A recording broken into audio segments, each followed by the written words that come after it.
Before we proceed, please note that this video is edited by AI, but all the content is manually researched by our team and it's not AI generated. Are you finding yourself up against the infamous Nintendo error code 2124-0150, an error that pops up when you attempt to link your Nintendo account on your Nintendo Switch, only to be met with, "This Nintendo account is already being used on this console, please link a different Nintendo account"? You're not alone, and more importantly, there's a solution. Firstly, you need to understand why this error occurs.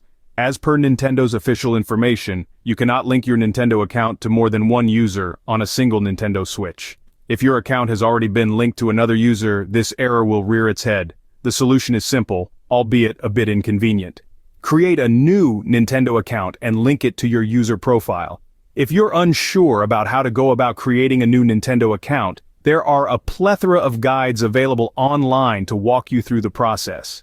Now, if you've followed these steps, made a new account, linked it to your profile and are still seeing the error code, it's time to power cycle your Nintendo device. This essentially means turning off your device and then turning it back on. It's an old trick, but one that often works wonders. Yet if after all these steps the error is still playing hard to get, it's time to reach out to Nintendo support. They are best equipped to help you understand what's causing the error and how to fix it.